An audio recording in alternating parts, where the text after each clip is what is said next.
Es un gusto volver a saludarlos. En esta ocasión vamos a estar platicando acerca del tratamiento fiscal de los youtubers o también conocido como influencers.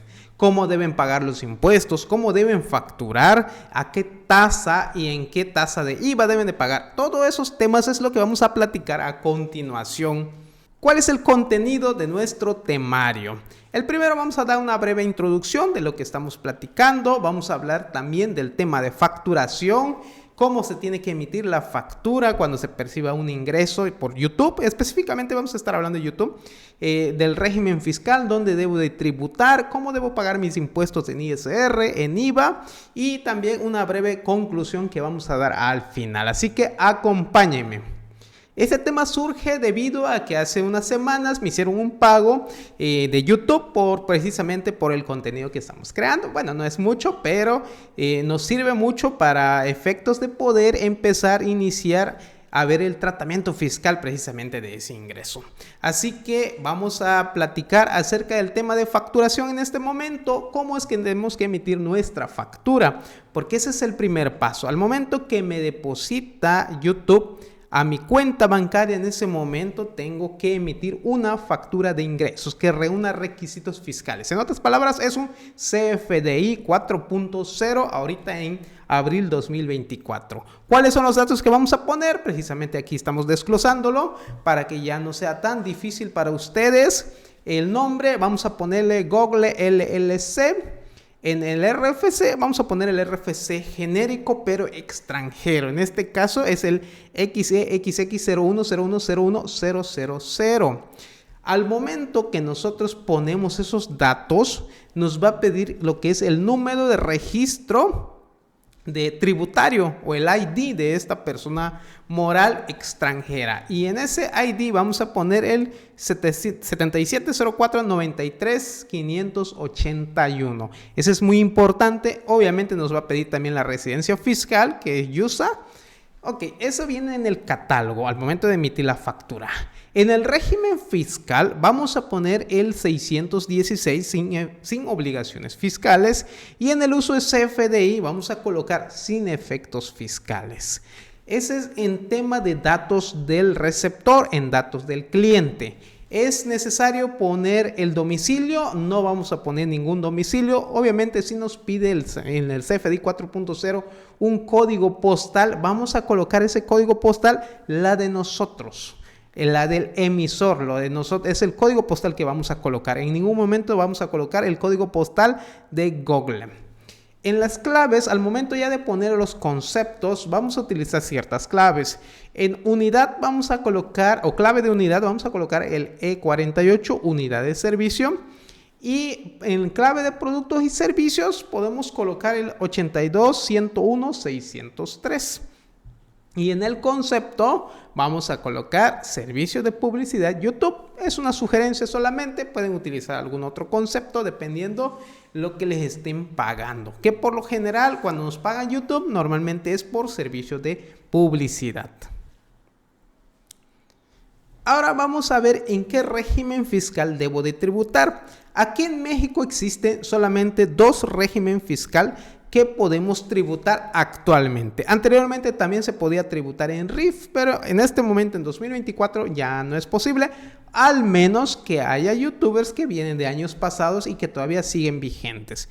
Pero por regla general vamos a poder tributar ya sea en actividad empresarial y profesional, o vamos a estar en el régimen simplificado de confianza. Cualquiera de estos dos regímenes podemos tributar. ¿Cuál es mejor una que otra? Simplemente depende del tipo de ingreso que tenemos, del nivel de ingresos que tengamos, y también depende muchísimo si tenemos algún otro tipo de ingresos. Porque resulta que la de actividad empresarial y profesional es un régimen obligatorio. ¿Qué significa esto? Que sí o sí debo de tributar ahí, pero existe la opción del régimen simplificado de confianza, también conocido como RECICO, que también, si me conviene, si reúno todos los requisitos que me pide, pues puedo tributar en este régimen. ¿Conviene? En algunas ocasiones sí conviene, pero también tiene sus desventajas. Ahorita más adelante vamos a platicar sobre esto. Vamos a entrar en materia de impuestos sobre la renta, que es el famoso ISR. Este impuesto se tiene que pagar por el hecho de percibir un ingreso o en este caso percibir una utilidad. Vamos a ver primeramente, ya dijimos, ¿puedo tributar en actividad empresarial o profesional o puedo tributar en régimen simplificado de confianza? Estos regímenes existen en materia de impuestos sobre la renta nada más. En materia de IVA no existe ninguno de estos, no hay diferencia, tienen el mismo tratamiento. Bueno, vamos a ver entonces en actividad empresarial y profesional. ¿Cómo se calcula? Vamos a hablar aquí a grandes rasgos. Obviamente si necesitan asesoría, si necesitan ya ver un caso específico o una asesoría profesional, ahí sí les recomiendo que busquen a un profesional de la materia. Pero antes de continuar, les invito a que le den like a este video si les está gustando, que lo puedan compartir con sus familias, amigos, compañeros de trabajo y también puedan suscribirse, puedan activar la campanita para que les lleguen las notificaciones cada vez que subamos un video. Muy bien, vamos a continuar entonces en materia de actividad empresarial y profesional. ¿Cómo se calcula este impuesto? Es un poquito complejo, es un poquito difícil. Obviamente ahí lo tiene que hacer un contador. En este caso vamos a hablar a grandes rasgos solamente. En ingresos son los ingresos que nosotros cobramos. No es a crédito, sino el ingreso que nos depositan. ¿Y qué es lo que vamos a poder disminuirle a esos ingresos? Los gastos que tengamos. Los gastos ya sea en equipo de cómputo, en cámaras, si hay que hacer viajes, pues los viajes, los viáticos, todos los gastos que implique que se tenga que realizar para llevar a cabo precisamente la creación de contenido. Todos esos gastos van a entrar como deducciones autorizadas y lo vamos a poder disminuir de nuestros ingresos. La diferencia es la que va a pagar impuestos. Este impuesto se calcula sobre una tarifa que ya está establecida mensualmente, entonces es un poquito complejo porque no hay una tasa como tal, no es sobre un porcentaje establecido así que sea estándar, sino que cada mes va cambiando. Pero a grandes rasgos así es como se calcula este impuesto. ¿Cómo se declara? Lo tenemos que declarar mes con mes, a más tardar el 17 del mes siguiente. También al final del año simplemente se hace un cierre del año completo de enero a diciembre y esta información se presenta en abril del siguiente año, que es conocido como la declaración anual, en donde prácticamente reunimos todos los requisitos, si tuvimos ingresos por YouTube, si tuvimos otro tipo de ingresos, salarios, intereses, dividendos, cualquier tipo de ingresos que hayamos tenido, todo se va a reportar en esta declaración anual. La ventaja de este régimen es que podemos tener cualquier tipo de ingresos, no está limitado, tampoco está limitado el nivel de ingresos que tengamos, podemos tener miles como millones sin problema. Obviamente existe la obligación de llevar contabilidad, eso sí, a partida doble significa que tenemos que llevar contabilidad completa, con cargos, abonos y todo eso. Y obviamente lo tiene que ir haciendo un contador. Este es a grandes rasgos de actividad empresarial y profesional.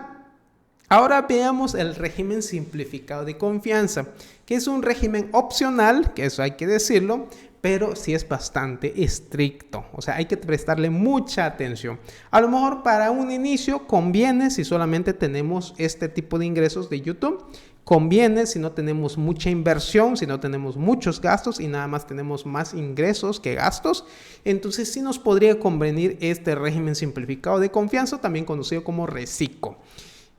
Aquí lo que vamos a acumular son ingresos cobrados. No, ingresos a crédito no aplican, ingresos cobrados solamente. ¿Y cómo se calcula el ISR de estos ingresos cobrados? Es muy fácil, simplemente de mi ingreso que yo cobre voy a multiplicarle una tasa. ¿Qué tasa? Depende, va del 1% al 2.5% de manera mensual. Por ejemplo, si yo tuve un ingreso hasta 25,000 pesos, voy a multiplicar al 1%. Si yo tengo un ingreso de 25,000.01 hasta menos de 50,000, voy a multiplicarlo al 1.10 y así nos vamos, va incrementando después al 1.5, luego al 2 hasta llegar al 2.5%. Depende de mi nivel de ingresos. ¿Okay? Las declaraciones también se tienen que presentar de manera mensual, a más tardar el 17 del mes siguiente. También se presenta una declaración anual, pero ¿de qué declaración anual estamos hablando? Solamente del régimen simplificado de confianza. Es una de las ventajas que tiene, porque voy a separar mis ingresos. Solamente presento declaración anual de reciclo en este caso.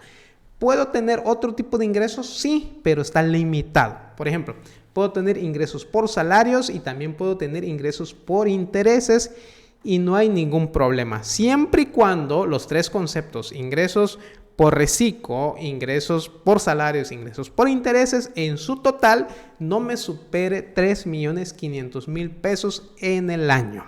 Eso es algo que tenemos que tener muy en cuenta. Depende de nuestro nivel de ingresos que percibamos en YouTube.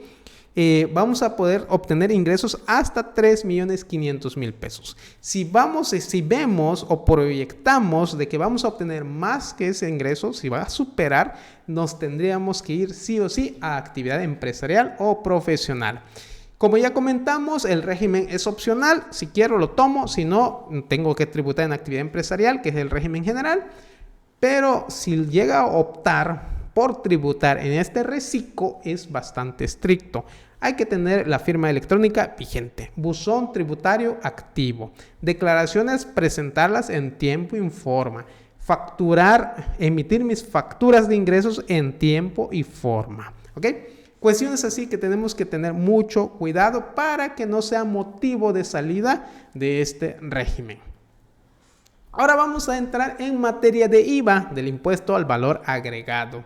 Aquí es un poco sencillo, no nos vamos a complicar mucho porque la tasa es al 0%. Vamos a considerarlo como una exportación de servicios. En la ley del IVA está considerado como exportación de servicios. Y ese es el tratamiento que le vamos a dar a este tipo de pagos que nos realiza YouTube. ¿Por qué? Porque básicamente lo que está haciendo es darnos una participación, hacernos socios de los servicios de publicidad que cobra YouTube.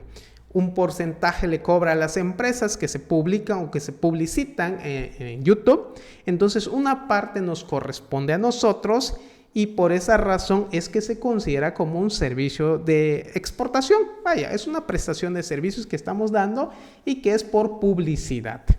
¿Qué significa esto? Esta es una gran ventaja que tiene porque resulta que el IVA que yo pague de mis gastos, de mis compras que yo realice, lo voy a poder acreditar al 100%. ¿Ok? Entonces, ¿qué significa esto? Que todos mis gastos, todas mis compras que yo realice, lo debo de facturar con mis datos fiscales. Significa también que lo tengo que pagar bien. ¿Qué significa esto? Que, por ejemplo, compras arriba de 2,000 pesos, debo de pagarlo ya sea con tarjeta de crédito, de débito o transferencias. Si es menos de 2,000 pesos, lo podré pagar en efectivo. Y facturarlo a mi nombre, ponerle el uso de CFDI, gastos en general y todo ese tipo de detalles. ¿De qué tipo de productos? Todos, ya sea productos o servicios que yo necesito para llevar a cabo mi actividad. Y por último, vamos ya a nuestras conclusiones, ya de manera general, ya de acuerdo a lo que estuvimos viendo ahorita. En primero, es que los pagos que recibimos de YouTube pues son ingresos acumulables. Significa que tenemos que pagar impuestos aquí en México. Independientemente si en Estados Unidos nos retienen un impuesto o no, que por lo general sí lo hace, pero aquí en México también tenemos que pagar impuestos. Se puede tributar ya sea en actividad empresarial, que es conocido también como régimen general, o podemos estar en reciclo, que es una opción solamente. La tasa del IVA, como ya dijimos, es al 0%, lo que significa que vamos a poder acreditar el IVA de nuestras compras y de nuestros gastos. Y también, por último, sí es muy importante recibir la asesoría de un especialista en la materia. ¿Por qué? Porque es un tratamiento un poquito complejo que se lleva a cabo por el tipo de actividad que se realiza. Entonces sí se recomienda que puedan buscar apoyo, que puedan buscar la asesoría de especialistas. Es todo por el momento, me dio mucho gusto saludarles nuevamente con esta cápsula, espero que les sirva esta información, la puedan compartir también y también te puedas suscribir a nuestro canal y activar la campanita, esperando que próximamente podamos continuar subiendo más contenidos como esto. Y recuerda, siempre es mejor compartir que recibir. Nos vemos hasta la próxima.